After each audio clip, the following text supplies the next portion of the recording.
There is about 10 feet of a walkway, and then there is a parking barrier, one of these concrete parking barriers. She stumbled over that, and she fell, and I saw her laying in a fetal position, sobbing.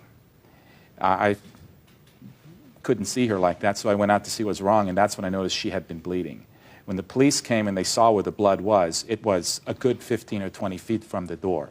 Who is this person? This gentleman here is Officer Pham of the Pasadena Police Department, who responded to the call that evening. Okay. Step up, sir. Would you tell me what you observed when you arrived? When I got there, the doors open, I walked in, and I saw the plaintiff inside. She was cut up, was bleeding. I proceeded to ask her what happened. At first, she told me that he had beat her up, kicked her, and this all happened in a back room where he's supposed to be living. I went back there to check for any blood, any sign of a struggle. There wasn't any. Later on. Are you positive she told you that he had beat her up in the house? Yes, that's correct.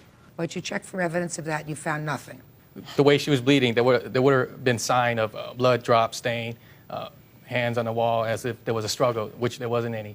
So what did you do next, sir? Then I went outside, and sure enough, there was blood stain on the walkway, just right outside the door and on a concrete area. Which concrete area, sir? Just right outside the door, ma'am. Where was the farthest point of blood that you saw from the door? I would guesstimate around 15 feet, ma'am. Did you see a lot of blood there? Just a drop here and there. You interviewed the plaintiff, and initially, according to your report, she told you that the incident occurred inside. You subsequently ascertained that it occurred outside. That's correct. Initially, she told you that he beat her up. That's correct, ma'am. Did she ever change that story? Yes, she did. When? After I interviewed I got his side of the story. Then I asked her, I present his side of the story to her. Then she recanted, and she told me, yeah, that did happen like that.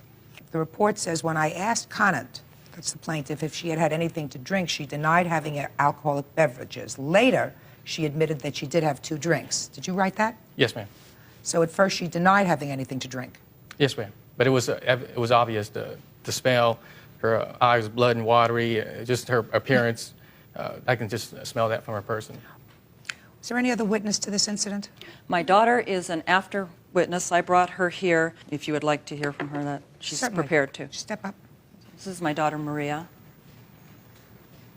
How old are you? I'm 20. You were home when your mother arrived home that evening? Yeah, I was sleeping. And what happened when she arrived home at about midnight? Her knees were bleeding. It looked like somebody had beat her up. It didn't look like somebody had Her knees were bleeding like she had fallen. Yeah, but she had bruises all over her arms, though. You don't get bruises by falling. You know, like somebody grabbed her. Is there anything else you want to tell me? Just that I don't believe that she was drunk because she didn't seem drunk to me. She just seemed really stressed out. Did you smell alcohol on her breath? No, I didn't. You didn't. Sit down. Let me hear about the counterclaim. Okay. She went to my desk and stole my little black telephone book. How do you know that? She admitted to it. Admitted to whom? To me. The way I found out is I got a phone call from ladies that I have never met, and I'd just been talking over the phone or emailing or whatever, and they said some strange woman had called them, asking them if I'd been intimate with them. So what did you do next, sir? I confronted her. I said, I want my telephone book back. And she said, I don't have it anymore. I threw it away. And this went on for like a week or two. And I gave it back to him the next day. And people continued getting phone calls. My mother got a phone call from her, and she complained to my mother. Of course. No. Am I allowed to say when he's telling something wrong? Just a second. No, what you can tell me is why did you take his telephone book? Because by that time, I had discovered that he was emailing 42 women. He is addicted to email, and he has these email romances. And I said, Gerhard, you have to stop this if we're going to continue seeing each other. Then by the 2-month mark, which was around December, the end of the year, I went to see him, and he was very kissy-kissy, charming, sweet, and I said, oh, he's got something up his sleeve.